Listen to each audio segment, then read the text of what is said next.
আমরা আসলে মূলত বিষয়টা নিয়ে জানার চেষ্টা করছি, মত বিনিময় করছি, কারণ আমাদের সরকারে আসা তো এখনো 3 মাস হয়নি। এই সময়গুলোর মধ্যে যাতে নাগরিক সুবিধা বৃদ্ধি করবার জন্য মাননীয় প্রধানমন্ত্রী একটি অনুশাসন জারি করেছে। ইতিমধ্যেই মুখ্য সচিবের নেতৃত্বে এই বিষয় নিয়ে একটি মিটিং হয়েছে, ওখানে কিছু সিদ্ধান্ত হয়েছে।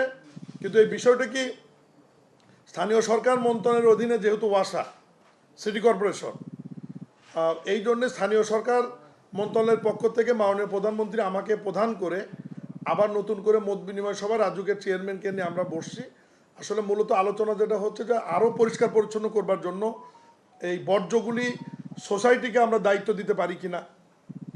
দ্বিতীয়ত, লেকের মধ্যে সরাসরি সুয়েরেজ লাইনগুলো দিয়ে একদম লেকগুলো অপরিষ্কার করা হচ্ছে। তা আমরা ইতিমধ্যেই গত সেশনে পার্লামেন্টে রাজধানী উন্নয়ন কর্তৃপক্ষ যে সংশোধিত আইন পাশ হয়েছে, সেখানে বলা হচ্ছে যে নতুন যে বিল্ডিংয়ের নকশা অনুমোদন করবে রাজুক, সেখানে অবশ্যই সেফটি ট্যাঙ্ক বাধ্যতামূলক করবে, যাতে তারা সুয়েরেজ এসটিবির মাধ্যমে যাতে এটা করে, এটা বাধ্যতামূলক করা হয়েছে। এবং পুরাতন যারা আছে তাদেরকে চিঠি দিতে হবে 6 মাসের মধ্যে যেন তারা এসটিবি বা ওই কি বলে এটা সেফটি ট্যাঙ্কটা করবে আপাতত, আর এসটিবিটা করবে টোটাল টাইম 2 বছর পাবে। তো এই মর্মে রাজুক একটা চিঠি দিলে আমরা 2 সিটি কর্পোরেশনের পক্ষ থেকে সোসাইটিকে অবহিত করব, এবং সোসাইটির বাহিরে যে বাড়িগুলো আছে, সোসাইটির বাহিরে মহানগরের যারা বসবাসকারী আছে তাদেরকে আমরা দেবো। আজকে এখানে উত্তরা, নিকেতন সহ কয়েকটি সোসাইটি এখানে কোনো কারণে হয়তো আসতে পারেনি, আমরা তাদেরকেও নিয়ে বসবো।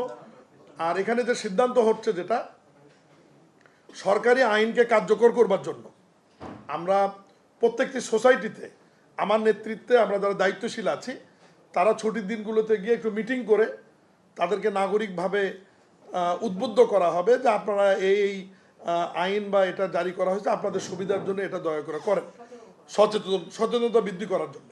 আর লেকগুলির বিষয়ে একটা প্রস্তাবনা আসছে। আমাদের মাঝখানে কিছু কিছু লেকের মধ্যে আবার প্রতিবন্ধকতা আছে। যেমন দেখবেন যে এই যে গুলশান 1-এর এখানে গিয়ে ওখানে কিন্তু কোনো ব্রিজ নাই, লেকটা একটা এইদিকে একটা এই লেকটা, রামপুরার ওইদিকে আবার ব্যারিকেড, হাতিরঝিলের সাথে আবার সংযুক্ত নাই। তো এই বিষয়গুলো আজকে আলোচনায় আসছে।